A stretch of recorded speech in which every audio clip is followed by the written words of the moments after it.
Bom dia, pessoal. Bom dia.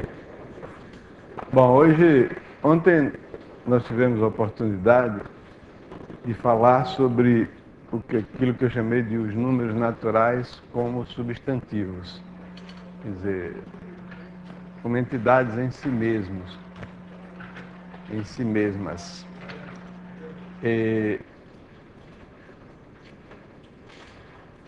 Os números 1, 2, 3, etc., formam o conjunto dos números naturais,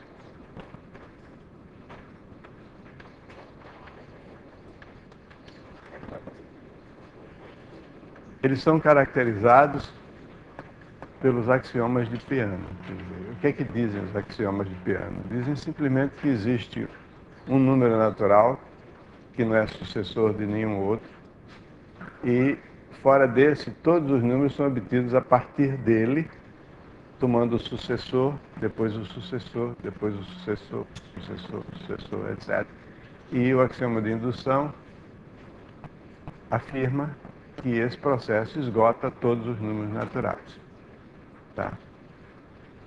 Mas esses números devem ser imaginados como sendo modelos abstratos que permitem a operação de contagem. De um modo geral, nós vamos, nesse curso e nesse livro todo, que é a Matemática do Ensino Médio, volume 1, considerar toda a matemática como sendo uma coleção de modelos abstratos que a gente utiliza em situações concretas. Depois vamos ver os números reais, o professor Paulo César vai dar, depois o professor Wagner vai falar sobre as funções afins, depois as funções quadráticas, todos são exemplos de modelos para representar situações concretas em que a matemática pode ser usada. O mais simples desses modelos é o conjunto dos números naturais, que é um conjunto abstrato. Não adianta ficar querendo saber o que é o 1 é a unidade, etc. Começa elucubrações de natureza filosófica, não tem nada a ver. O 1 simplesmente é o começo por onde se começa a contar, e pronto. Quer dizer, esses números, eles não têm em si outro significado senão servir de instrumento para a contagem. É por isso que eu digo que eles são substantivos, enquanto que o número cardinal, que é, por exemplo, 2 dedos, 5 pessoas, 10 casas, 8 automóveis, etc., esses aí são números considerados como adjetivos, são números cardinais. Ok? Então nós vamos falar hoje sobre os números cardinais, ou seja, vamos considerar, repetindo, o conjunto dos números naturais como um modelo matemático que permite a operação de contagem. A operação de contagem de um conjunto, essa operação, ela se baseia na noção de função. Então, a noção de função, que é juntamente com a noção de conjunto, formam as bases, uma das duas bases da matemática, ela é assim, uma função é definida do seguinte modo: uma função consta de 3 ingredientes. Um conjunto chamado domínio da função, um conjunto y chamado o contradomínio,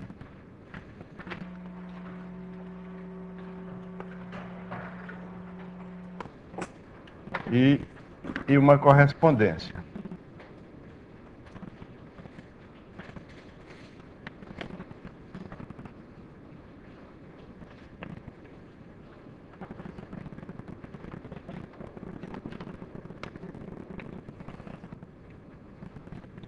Uma correspondência significa uma regra, um conjunto de regras, instruções, fórmulas, qualquer expediente que me permita associar a cada elemento x do conjunto x um elemento f de x do conjunto y. E essa associação tem que ser feita, tem que ter duas características principais. Não pode haver exceções nem ambiguidades.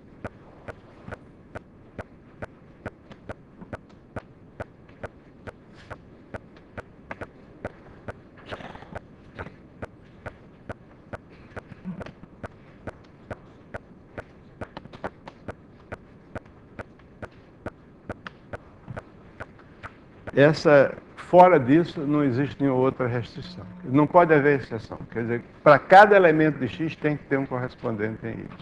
Não pode haver ambiguidade. Ou seja, dado um elemento de x, o f de x está inteiramente, completamente determinado. Não existe função plurívoca. Função é isso. Tá?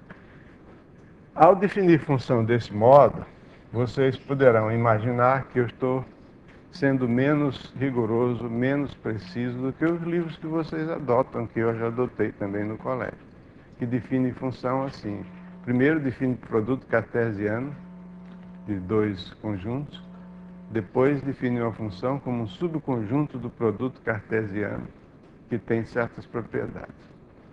Fazendo isso, a pessoa está... Nenhum matemático que eu conheço, nenhuma pessoa que use matemática, que eu tenha notícia, considera a função desse modo. Essa é uma definição de função que só é utilizada nos livros brasileiros. Ninguém usa isso. Nenhum matemático pensa... Eu penso, por exemplo, seno x, isso é um subconjunto do produto cartesiano, uma rotação, uma translação no plano, isso é uma função. Quem que pensa numa translação como um subconjunto do produto cartesiano do plano por ele mesmo? Ninguém. Então, por que a gente vai dar uma definição que não usa? Então, a função é simplesmente isso que eu falei. Um objeto formado por três ingredientes. Um domínio, um contradomínio e uma correspondência, que cada elemento do domínio permite associar um elemento do contradomínio. Isso aí é feito por meio de um conjunto de instruções, que pode ser fórmula, pode ser por meio de uma fórmula, pode ser por meio de um algoritmo, pode ser de várias maneiras. Por exemplo, de maneira nenhuma, a função tem que ser necessariamente, obrigatoriamente, uma função de números, de um conjunto de números no outro conjunto de números. Essas funções numéricas, elas são, sem dúvida, as funções mais comumente encontradas na prática em matemática. Mas nem todas as funções são assim. Não é isso? Por exemplo, a gente pode considerar x aqui como sendo o conjunto dos polígonos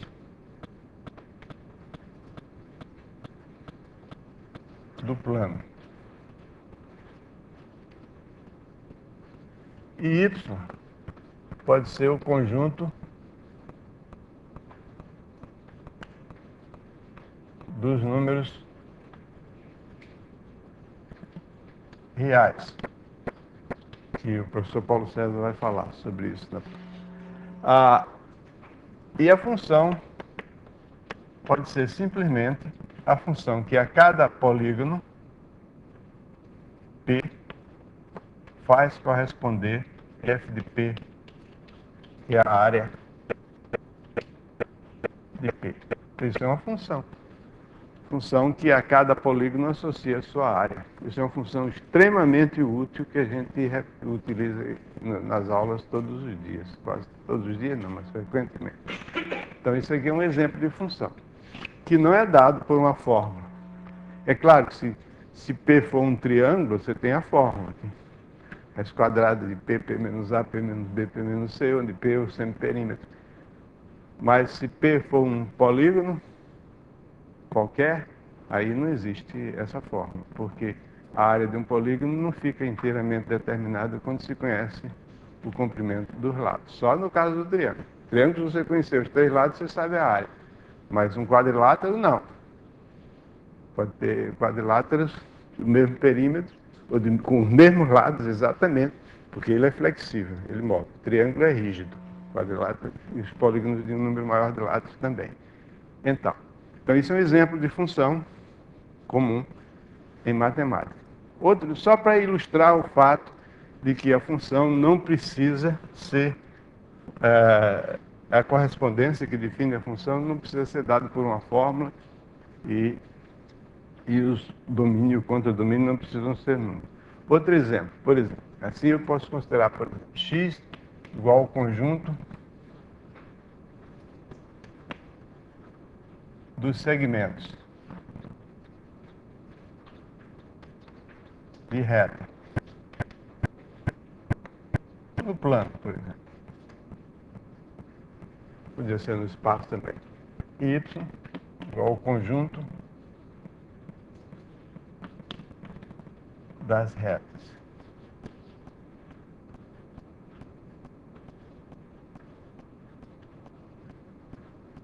Ok, vou botar do aqui por dentro. E f pode ser uma função que a cada segmento S associa a mediatriz daquele segmento.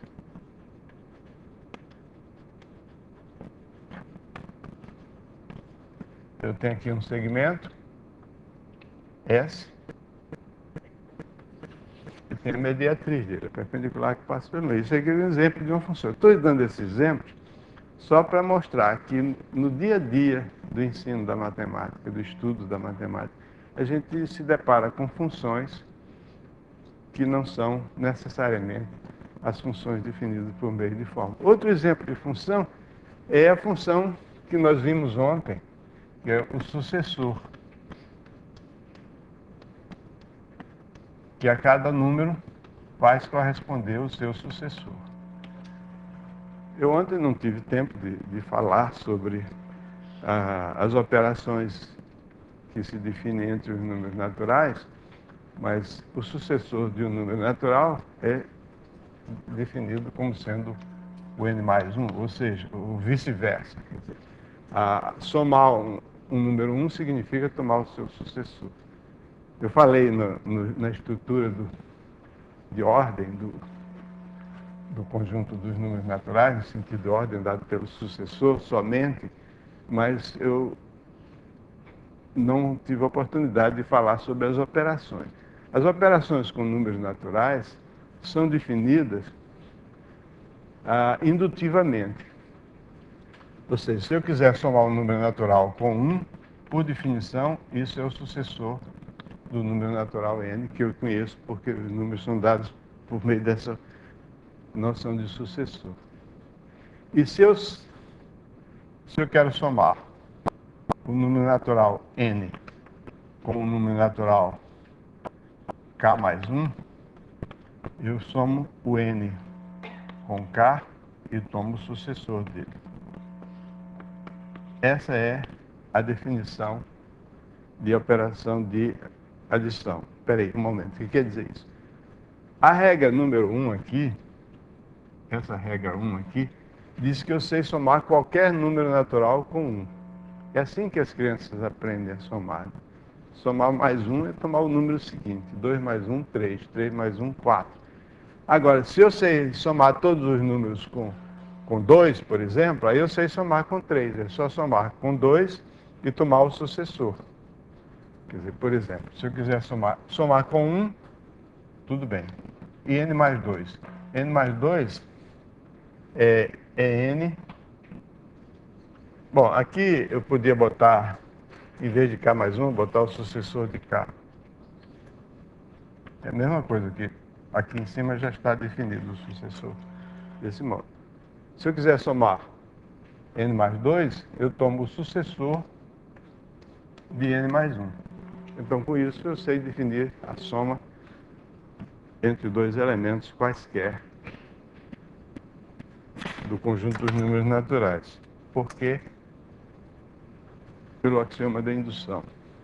Eu sei somar com 1, e se eu souber somar com k, eu sei somar. Se eu souber somar com k, eu sei somar com... desculpe aqui. Se eu souber somar com k, eu sei somar com o sucessor de k. Então, eu sei somar o número n com qualquer outro número. Bom, isso aqui é um exemplo de uma função. As funções, com essa noção absolutamente geral de função, essa noção inclui, naturalmente, as funções definidas por meio de fórmulas numéricas que nós vamos estudar nas aulas seguintes. Essa noção geral de função, ela tem que ser acompanhada de algumas definições para caracterizar certos tipos de funções. Por exemplo, definição sobre funções injetivas.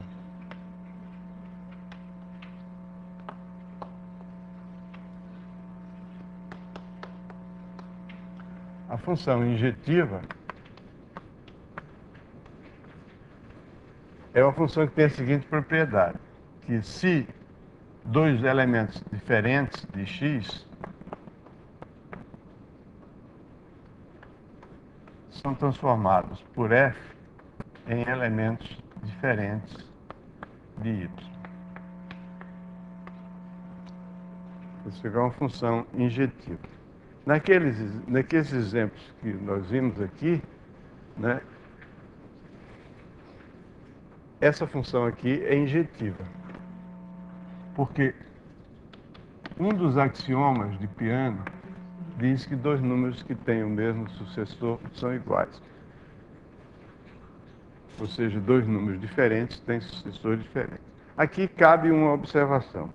Na prática, quando a gente quer verificar que uma função é injetiva, especialmente quando é uma função dada por uma expressão numérica, por uma forma, é muito mais fácil fazer essa verificação utilizando a contrapositiva dessa implicação.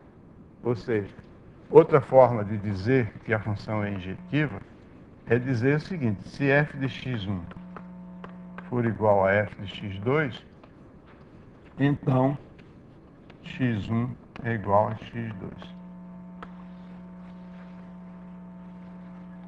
Tá? É muito mais fácil fazer desse modo. Por exemplo, se eu considerar uma função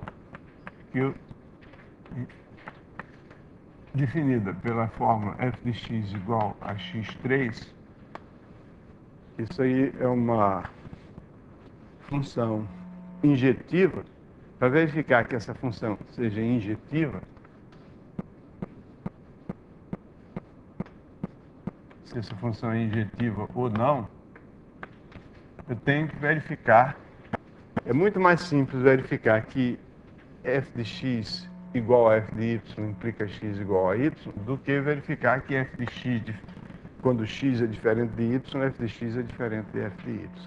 Por quê? Por exemplo, nesse caso aqui, vamos supor que f de x1, bom, f de x e f de y, para não usar índice e expoente ao mesmo tempo, f de x igual a x3, f de y igual a y3. Se eu tiver f de x igual a f de y, isso significa que x3 é igual a y3. x3 igual a y3 significa que x3 menos y3 é igual a zero. x3 menos y3 é igual a x menos y multiplicado por x2 mais x mais x2 mais xy mais y2, não é isso?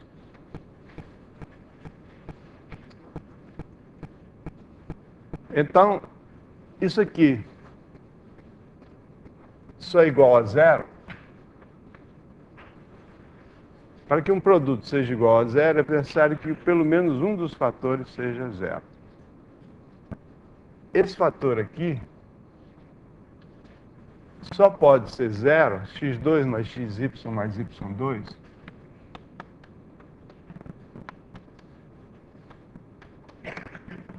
só se anula quando x e y são ambos iguais a zero. Esse é um exercíciozinho que vocês podem fazer. Não é difícil verificar isso, porque você pode verificar isso completando o quadrado. Completando o quadrado é uma coisa que vai ser falada aqui mais tarde, mas é uma das coisas mais simples e mais esquecidas no nosso ensino, completar quadrado. Completar quadrado é uma coisa extremamente útil e divertida. Por exemplo, x2 mais xy mais y2, você pode escrever isso como uma soma de dois quadrados. Se não me engano, é x mais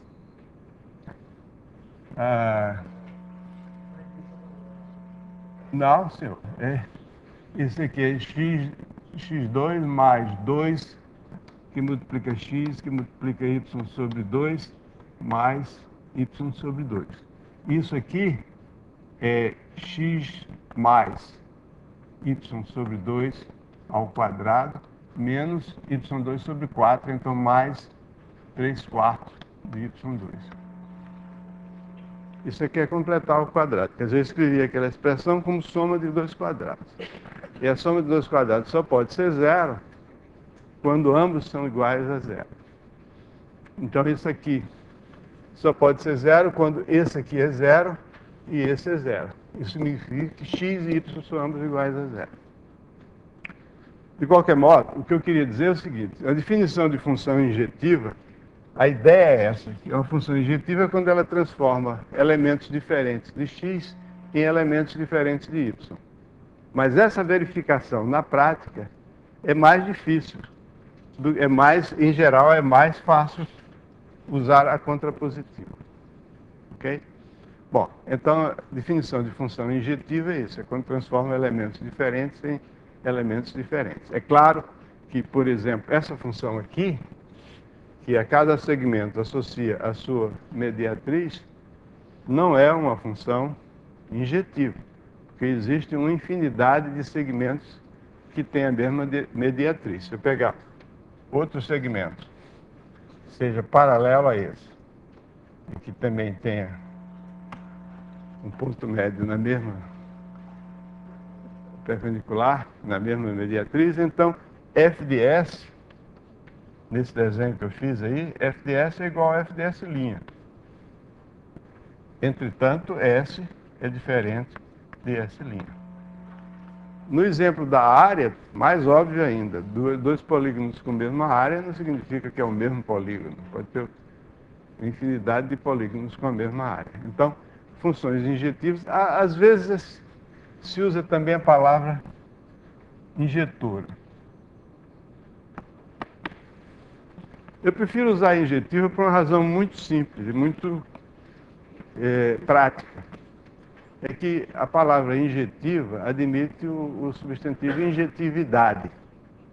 A característica da função, a injetividade dessa função e tal, e a palavra injetora não dá para dizer injetoricidade, não tem condição. Por isso é que eu prefiro dizer injetiva, mas admito que muita gente diz injetora, tudo bem. Então isso aqui é a função injetiva.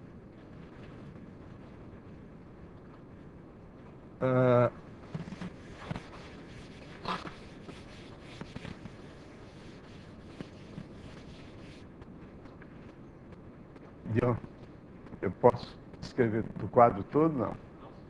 Só daqui em diante. Aqui posso?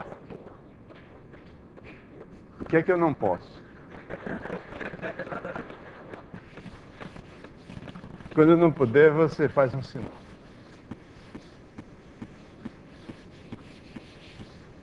Bom, outro tipo de função que a gente encontra é a função sobrejetiva. Sobrejetiva,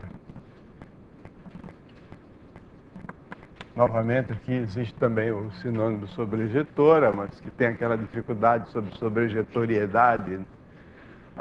Então a função sobrejetiva é a seguinte, é quando a função que para todo y pertencente a y, existe pelo menos um x pertencente a x, tal que f de x é igual a y. Então isso aqui é uma função sobrejetiva. Por exemplo, naquelas funções que nós vimos no exemplo, o primeiro foi o exemplo da área, é claro que é uma função sobrejetiva, porque dado qualquer número real positivo, é sobrejetivo sobre o conjunto dos números reais positivos. Existe sempre um polígono que tem aquele número como área. Essa função aqui, que a cada segmento associa a sua mediatriz, também é sobrejetiva, porque toda reta é mediatriz de algum segmento, aliás, é de mais de um segmento. Já essa função aqui não é sobrejetiva, porque o número 1 não é sucessor de nenhum outro. Já aquele exemplo aqui da f de x igual a x3 é sobrejetiva, e a razão para isso é que todo número real possui uma raiz cúbica, ou seja, todo número real tem para todo número real é da forma x3 para algum x, aliás, para um só. Esse caso aqui, a função não só é sobrejetiva, como também é injetiva. Do mesmo modo que eu fiz uma observação sobre injetividade, que é mais fácil prová-la usando a contrapositiva, para a subjetividade também merece um comentário relevante. É o seguinte: normalmente, quando a gente quer provar que uma função é sobrejetiva, é uma coisa mais trabalhosa, em geral, do que provar que é injetividade, que é injetiva. Porque para provar que uma função é sobrejetiva, você tem que resolver uma equação que não é necessariamente a equação do primeiro grau, nem do segundo, é a equação no seu sentido mais amplo. Dado um y, achar um x tal que f de x seja igual a y. Então você tem que achar um x, você tem de algum modo fabricar, descobrir um x. Enquanto que a injetividade você não tem que descobrir nada.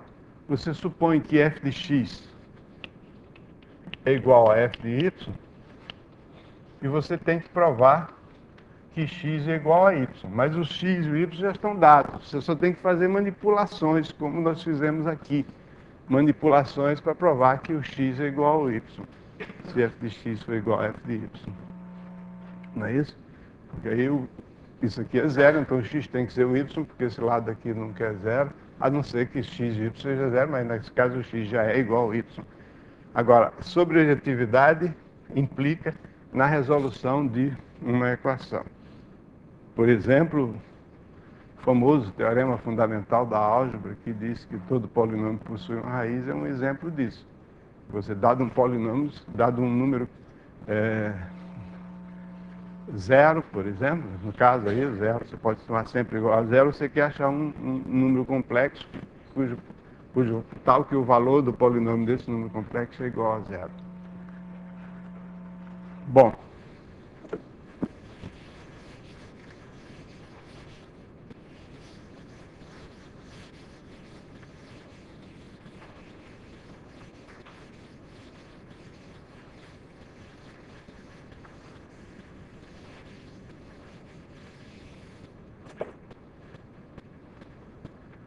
juntando as duas coisas, se você tem uma função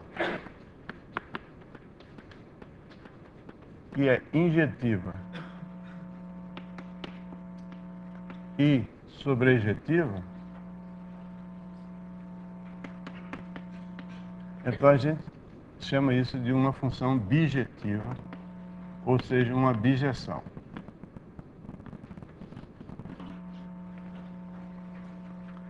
Uma bijeção, portanto, é uma função que é injetiva e sobrejetiva. Há exemplos de bijeções, aquela função f de r em r, f de x igual a x3, é uma bijeção. Algumas bijeções interessantes ocorrem em geometria. Por exemplo, se eu tiver um triângulo e traçar, digamos, não precisa ser paralelo, mas traçar uma paralela, que é o caso do teorema de Tales, eu tenho aqui o segmento AB e tenho aqui o segmento, a base do segmento da linha B'. Então eu posso definir uma função f do segmento AB sobre o segmento A', B', que a cada ponto x do segmento AB associa o ponto f de x, que é a interseção da reta que liga o vértice V ao ponto x, o ponto em que essa reta intersecta o segmento A', B'. Pelo amor de Deus, nunca diga intercepta. Não existe interceptação, existe interseção. Então não é intercepta. Interceptar é interromper, não é cortar. Cortar é intersectar. Então,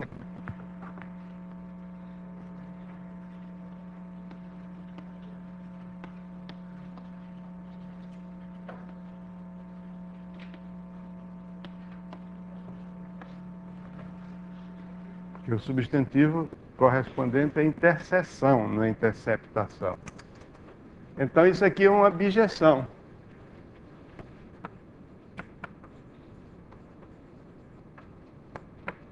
Isso é uma objeção. Porque dado qualquer ponto aqui, bom, primeiro é uma função bem definida, porque dado qualquer ponto x, a conexão de x com o vértice v é um segmento, é uma reta que corta a linha B' num único ponto. Não pode cortar em mais de um ponto, porque duas retas que se intersectam em mais de um ponto, elas coincidem. E ela é injetiva, esses dois pontos são diferentes, as suas imagens são diferentes pela mesma razão.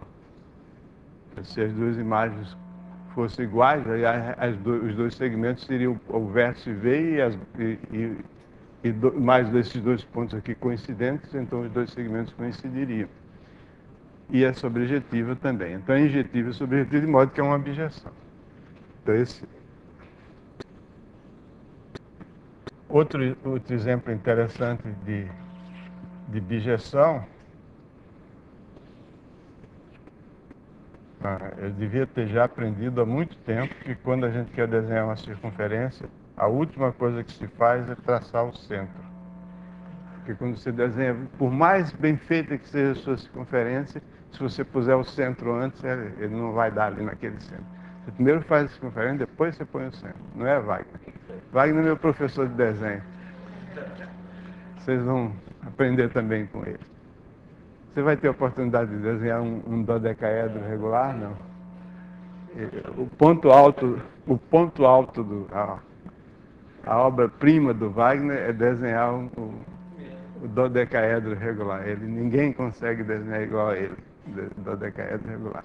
Ele que me ensinou esse negócio do centro. Nunca desenhe o centro, nunca trace o centro primeiro, tem que deixar o centro por último. Bom, então, eu vou considerar o conjunto X quase toda a circunferência. Não é a circunferência toda, não. A circunferência é menos um pontinho, que é o, digamos assim, o polo norte da circunferência. E o conjunto Y é essa reta aqui, ilimitada, nos dois sentidos. Esse é o conjunto Y. E vou definir uma função, que é uma função absolutamente natural, pelo menos para mim, de x em y, que é o seguinte: para cada ponto desse conjunto x, ou seja, um ponto da circunferência que não é o polo norte, eu associo o f de x, que é esse ponto aqui. É o ponto onde, vamos chamar de N o polo norte. A semirreta que liga o polo norte ao ponto x vai cortar, intersectar a reta amarela num ponto que eu chamo de f de x. Então essa correspondência que a cada x associa o f de x obtido dessa forma é uma bijeção entre a circunferência menos um ponto, que é um conjunto limitado, e a reta toda, que é um conjunto ilimitado. É uma bijeção.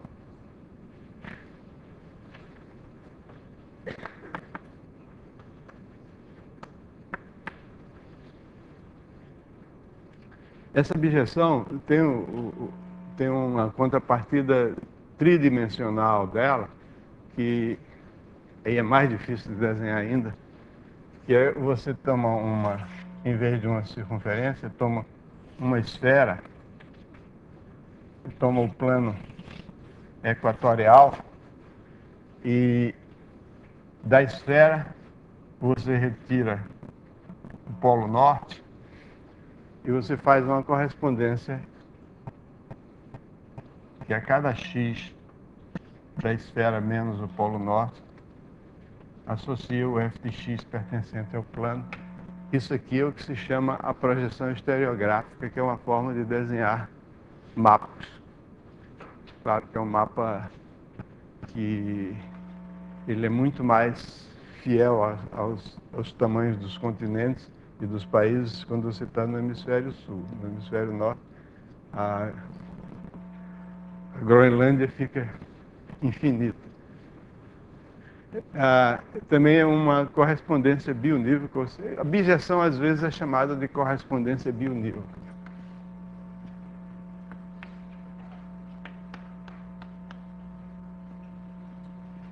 Isso é uma terminologia antiga.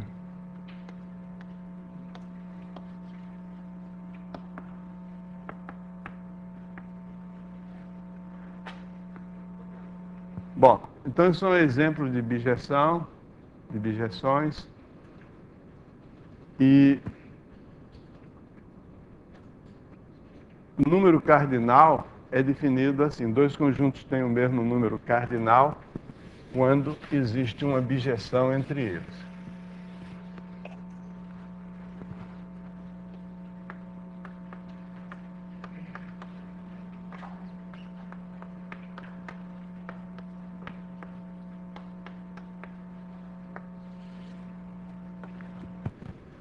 Então,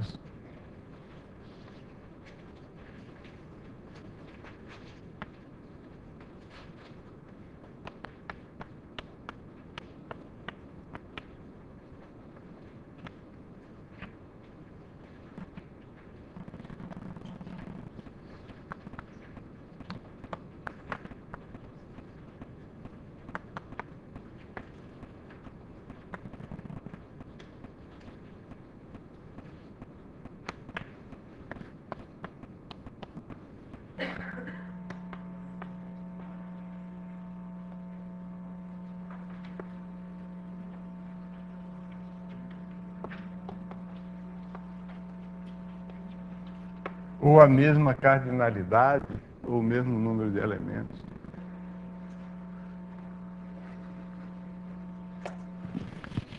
O primeiro exemplo surpreendente de conjuntos com o mesmo número cardinal foi dado não por um matemático, mas por um físico. É um físico respeitável, chamado Galileu Galilei. Ele foi a primeira pessoa que divulgou, outros podem ter pensado antes dele, mas ele divulgou o fato de que existe uma bijeção, se você chamar de n o conjunto dos números naturais, como nós costumamos chamar, e p o conjunto dos números pares, então existe uma bijeção natural entre n e p. É associar a cada número natural o seu dobro. É claro que isso é uma função bem definida.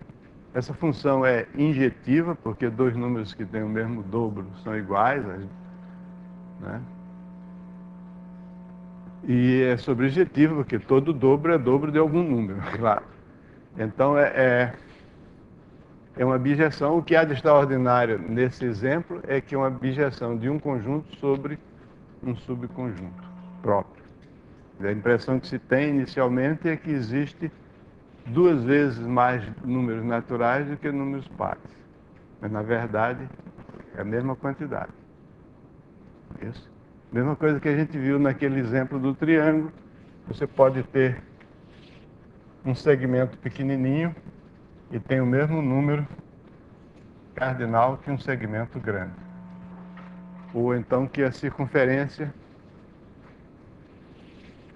menos um ponto tem o mesmo número cardinal que uma reta.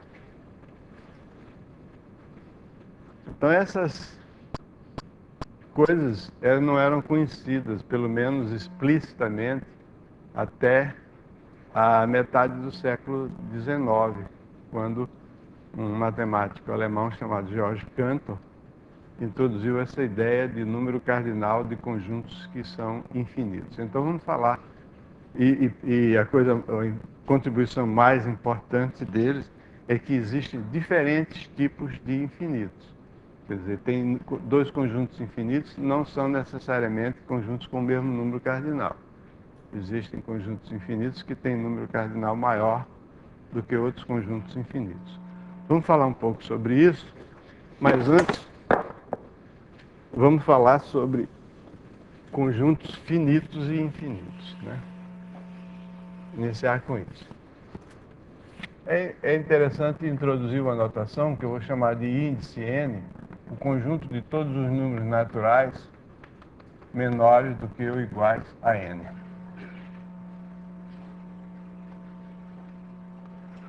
Então, um conjunto se chama finito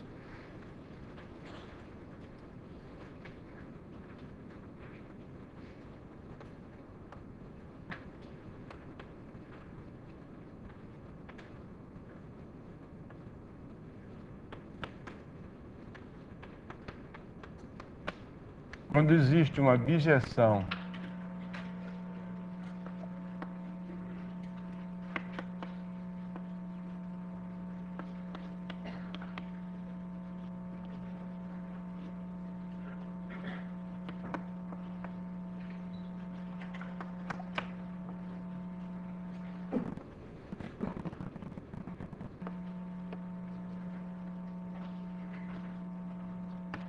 Então, dado um conjunto X, se existiu algum N, número natural, tal que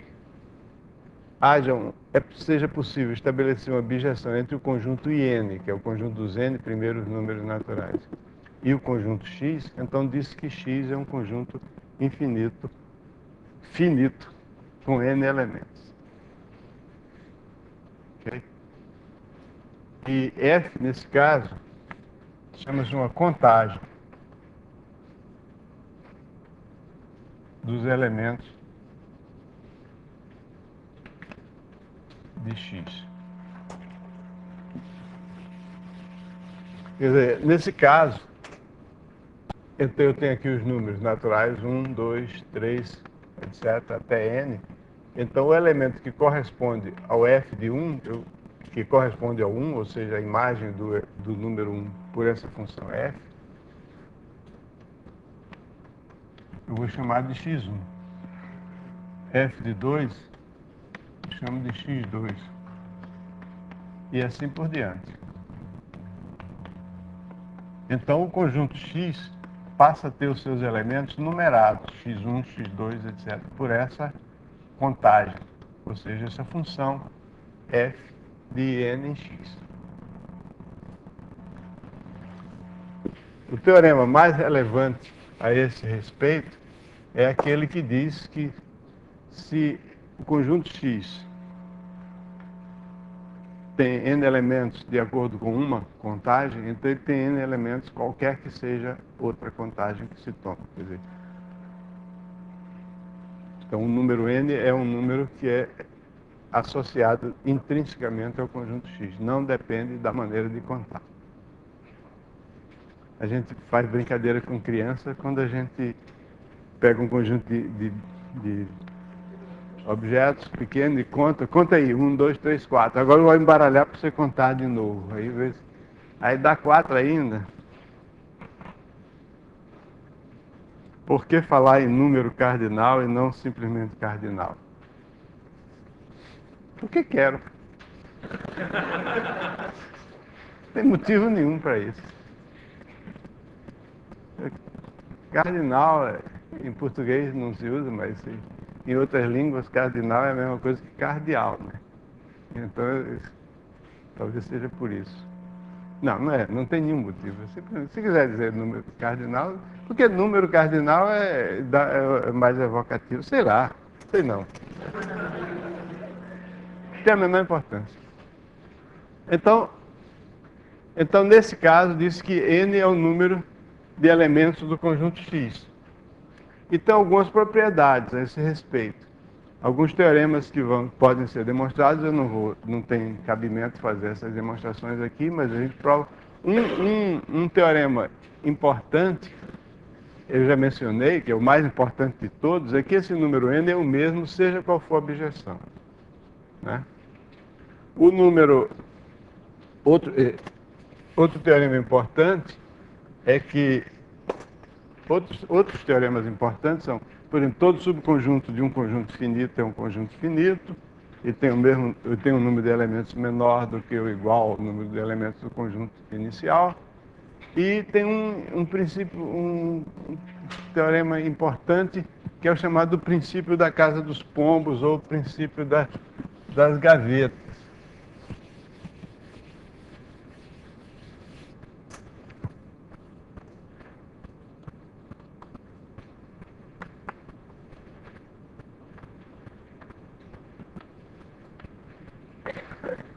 O princípio das gavetas diz o seguinte: se x tem m elementos e y tem n elementos com m maior do que n, então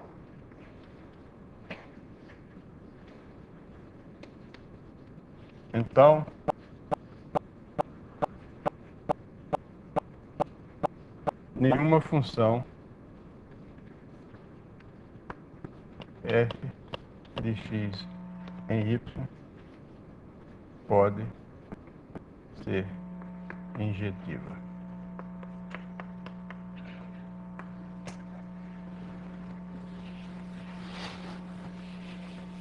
Nenhuma função pode ser injetiva se a pessoa quiser dar a essa afirmação um aspecto positivo em vez de negativo nenhuma. Qualquer função, dada qualquer função de x em y, existem pelo menos dois elementos de x que são transformados por ela no mesmo elemento de y. Por isso é que isso é chamado princípio das gavetas. Quer dizer, se você tem n gavetas e você tem m objetos para colocar nessas gavetas, onde m é maior do que n, então pelo menos uma gaveta vai ter que ter dois ou mais objetos nela. Ou o princípio das casas dos pombos, quer dizer, se você tem um pombal com n casinhas e você tem mais do que n pombos, m pombos, então se você quer alojá-los todos, pelo menos em uma dessas casas você vai ter mais de um pombo. Pode até ser que em nenhuma casa esteja pombo nenhum, mas pelo menos em algumas casas não tenha pombo nenhum. Mas pelo menos uma delas vai ter mais de dois. E isso tem vários exemplos, vários problemas interessantes que a gente resolve utilizando o princípio da casa dos pombos. Vou dar só um pequeno exemplo que está aí no livro, que é o seguinte. Todo número natural n tem um múltiplo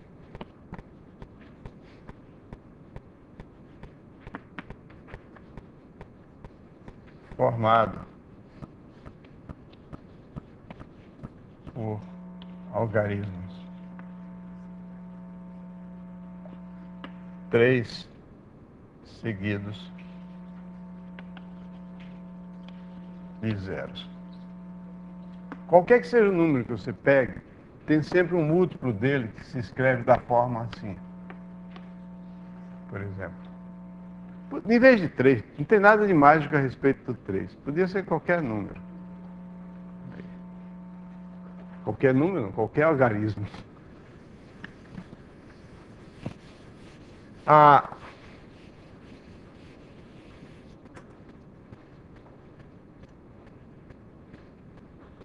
Bom, então pega esse número, n. Quero mostrar que existe um múltiplo dele formado só por 3 seguidos de zero. Bom, se esse número n tiver essa forma, não tem que fazer nada. Está aqui, o n já tem essa forma, 3, 3, 3, 0, 0, 0, como aquele ali. Então eu vou admitir que o n não é dessa forma. Então eu vou considerar o conjunto x que tem n elementos. E os n elementos do conjunto x são os seguintes. O primeiro elemento dele é o número 3, o segundo é o número 33, o terceiro é o número 333 e etc. Assim, até tem o último aqui, que é formado por um monte de 3, que tem n algarismo 3.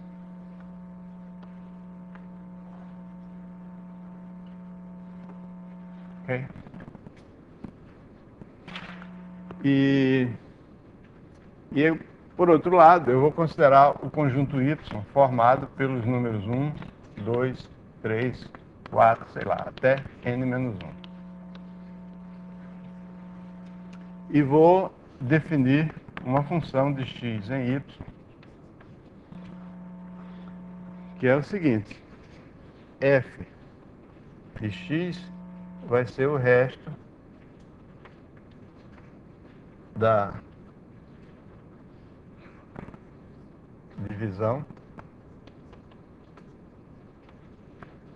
de x por 3, né? Por n. Por 3? Por 3. Olha que besteira. Da divisão de x por n. Então, o resto da divisão de x por n tem que ser 1, 2, 3 ou n menos 1, porque x não é divisível por n, porque se x fosse divisível por n, já estava demonstrado que x tem um múltiplo daquela forma, tá certo? Então, esse resto nunca é zero, porque se esse resto fosse zero, então o x já seria já teria um múltiplo dessa forma. O x já seria um múltiplo de n que tem essa forma. Se o resto da divisão de x por n fosse zero, x seria um múltiplo de n, certo? E um múltiplo de n pertencente àquele conjunto x maiúsculo. Portanto, já estaria o teorema demonstrado. Então, aqui eu tenho, assim, uma função de um conjunto de n elementos num conjunto de n menos 1 elementos.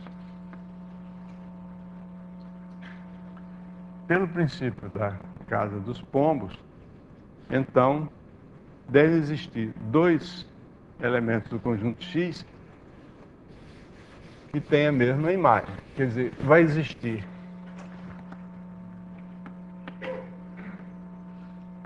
x1 e x2 pertencentes ao conjunto x, tais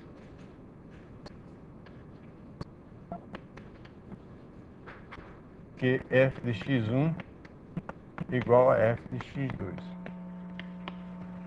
Quer dizer, x1 e x2 são dois números daquela forma que, divididos por n, deixam o mesmo resto.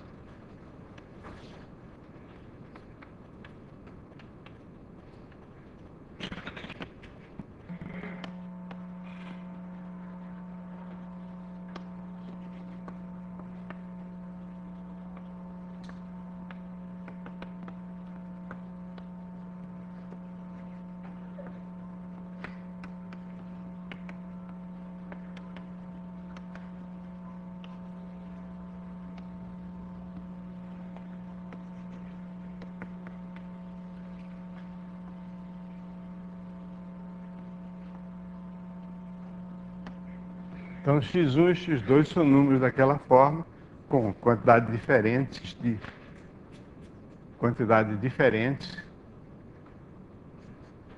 são números distintos, né? Para deixar claro que não pode ser x1 igual a x2, senão isso aí não seria uma contradição à injetividade da f.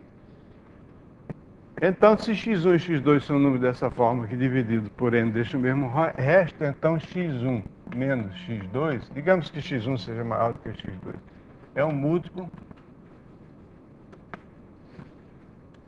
de n. x2 menos x2, se dois números divididos por n deixam o mesmo resto, a diferença entre eles é um múltiplo de n. Agora, é um múltiplo de n de que forma? Quando eu subtraio dois elementos desse conjunto aqui, eu obtenho um número que é formado por uma série de algarismos 3 seguidos de zero. Por exemplo, se eu fizer 3.333 menos 33, isso vai dar 3300. Ok? Então, isso demonstra o que eu tinha afirmado, uma aplicação do princípio das gavetas. Bom, então nós estamos falando de conjunto finito. Para que um conjunto seja finito, por definição, dizer que o conjunto é finito significa dizer que existe uma bijeção do conjunto IN sobre X, onde IN é o conjunto dos números naturais na Terra.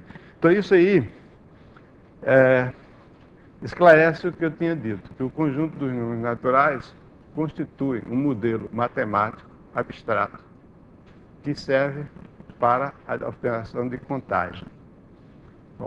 Ao executar a operação de contagem, o número natural n aparece como sendo o número cardinal de um conjunto, o número de elementos desse conjunto finito. Ok?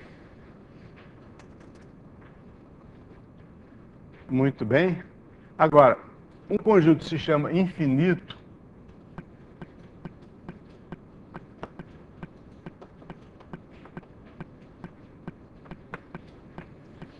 é um conjunto que não é finito. A definição é meio, sei lá, decepcionante. Né? O que é um conjunto infinito? É aquele que não é finito. Acabou. Agora, em termos positivos, sem usar a palavra não.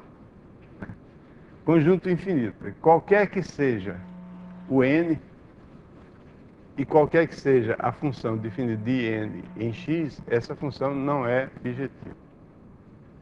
Basta dizer que ela não é sobrejetiva. Okay? Se ela simplesmente não for injetiva, a gente dá um jeito de arranjar outra que seja injetiva. Agora, se não for sobrejetiva, não tem jeito. Então, o exemplo de conjunto infinito é o próprio conjunto dos números naturais. É o primeiro exemplo de conjunto infinito. Porque nenhuma função que vá até aqui somente sobre n pode ser sobrejetiva, porque se eu der qualquer função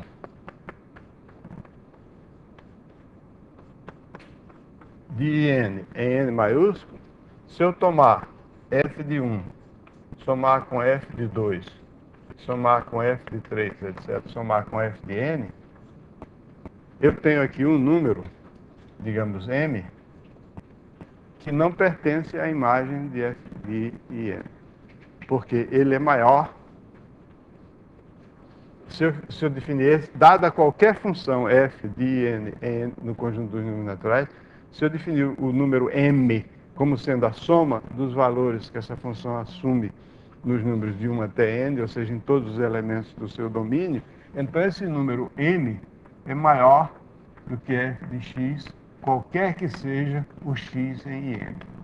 Portanto, esse m não pertence, a função não é sobrejetiva.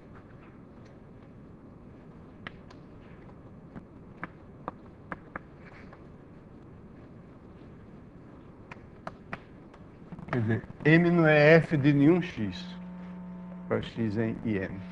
Então, esse conjunto é infinito.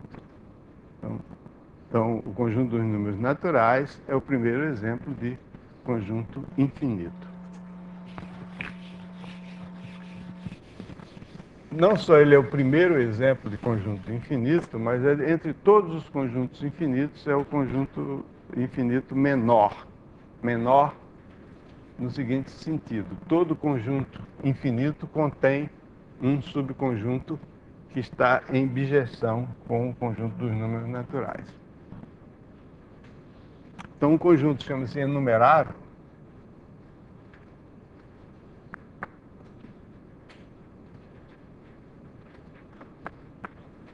é quando ele é finito ou existe uma bijeção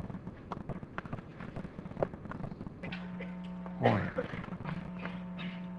E a grande descoberta, uma das grandes descobertas do Cantor, é que existem conjuntos que não são enumeráveis. Mais exatamente, o conjunto de todos os números reais não é enumerável. Um exemplo simples de conjunto enumerável, não enumerável, é o seguinte.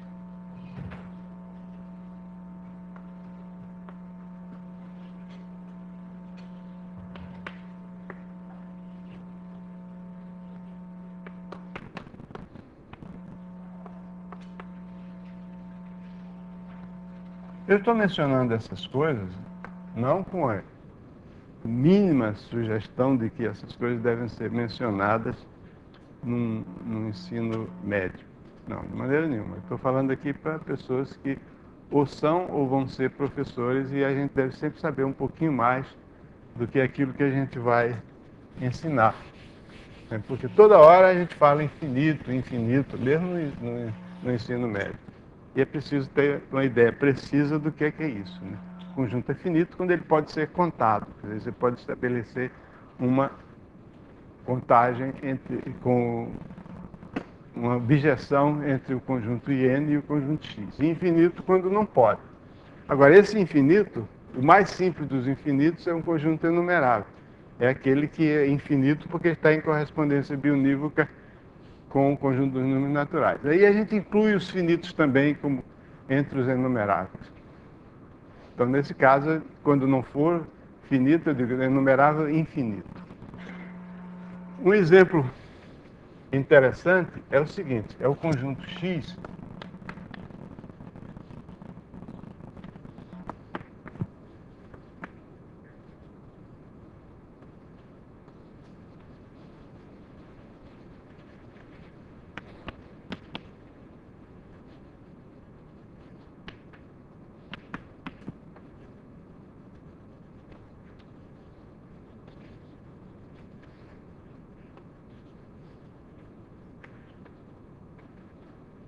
Todas as sequências infinitas formadas por zeros e uns. Por exemplo, uma sequência assim, 1, etc. Pertence ao conjunto X. Outras formadas só por 0, 0, 0, 0. Ou então 1, 0, 0, etc. Ou de qualquer modo, 1, 0, 0, depois 1, etc. De qualquer maneira. Estou falando de todas as sequências possíveis, né? Esse conjunto X não é enumerável.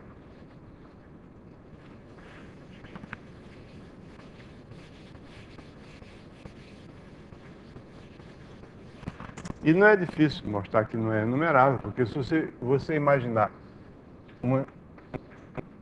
se ele fosse enumerável, você podia arrumar as sequências assim, a primeira sequência, a segunda, a terceira, a quarta, se ele fosse enumerável, e assim por diante. Mas, dada qualquer arrumação das sequências, assim, numa série, primeira, segunda, terceira, etc., eu sempre posso formar uma nova sequência que não é nenhuma delas. Eu formo uma nova sequência, essa nova sequência, da seguinte maneira. Eu olho para o primeiro elemento da sequência S1. O primeiro elemento da sequência S1 só pode ser 0 ou 1. Se for 0, eu ponho aqui 1. Se for 1, eu ponho 0. Então, essa sequência aqui já não vai ser igual a S1, porque difere dela pelo primeiro elemento. Aí eu olho para o segundo elemento da sequência S2. Se esse segundo elemento for 0, eu ponho aqui o 1. Se for 1, eu ponho 0. Aí essa sequência aqui já não vai ser igual a S2. E assim por diante. Aí eu olho para o enésimo elemento da sequência SN. Se for 0, eu boto aqui 1, se for 1, eu ponho 0. Então essa sequência aqui não é nenhuma dessas. Esse tipo de argumento, que é um argumento extremamente simples, aparentemente não ocorreu a ninguém antes de Cantor. Ou se ocorreu, a pessoa ficou com vergonha de falar disso. Sei lá, não disse. Bom, para terminar essas considerações a respeito de conjuntos infinitos, eu vou contar para vocês uma história que está aqui, que é a seguinte história. Tinha um hotel chamado Grande Hotel George Cantor. Esse hotel tinha uma infinidade de quartos, numerados consecutivamente. Um quarto para cada número natural. Quarto 1, quarto 2, quarto 3, quarto 4. Para cada número natural tinha um quarto. Num fim de semana prolongado, tipo assim, Semana Santa, Semana da Pátria, etc., o hotel estava com seus quartos todos ocupados. Chegou gente de toda parte, a população do mundo não está muito longe disso, a população do mundo era infinita, então ocuparam todos os quartos. Aí chegou um viajante no hotel, queria me hospedar aqui. A recepcionista disse: sinto muito, o hotel já está todo ocupado. Aí o gerente disse: não, senhora. Disse: como não? Está todo ocupado. Sim, mas você faz o seguinte: pega o hóspede do quarto 1, passa para o 2, do 2 passa para o 3, do 3 passa para o 4, do 4 passa para o 5, etc. Dá uma ordem para cada hóspede mudar para o quarto seguinte. Com isso vai vagar o quarto 1 e você coloca o hóspede no quarto número 1. Bom, tá bom. Logo depois chegou um ônibus com 30 passageiros. Aí a recepcionista aprendeu a lição, então ela é uma garota esperta, aí disse, não, tudo bem, aí eu passo o hóspede do quarto N para o quarto N mais 30, ele tem que caminhar um pouco mais, mas aí sobra 30 quartos vazios e a gente pode botar todo mundo que chegou no ônibus. Mas ela ficou, coitada, sem saber o que fazer, quando horas depois chegou um trem com uma infinidade de passageiros. Aí ela disse, agora não dá, eu não posso fazer isso. Aí o gerente falou, não, que é isso, tem problema, mas tem uma infinidade de passageiros. Você faz o seguinte, pega o hóspede do quarto N, passa para o quarto 2N. Aí todos os quartos de número ímpar ficam vazios. Você só vão ficar ocupados os quartos de número par. E então você coloca os passageiros que chegaram no trem todos nos quartos de número ímpar e coloca. Mas o que não está dito aqui,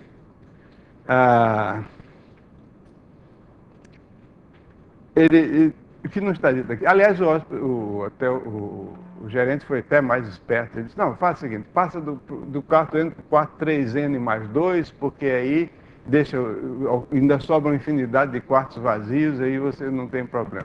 Mas aí o que não está dito aqui é que se chegar uma infinidade de trens, cada um com uma infinidade de passageiros, uma infinidade enumerável. O que é que ele faz? Eu vou deixar isso para vocês resolverem esse problema. Hein?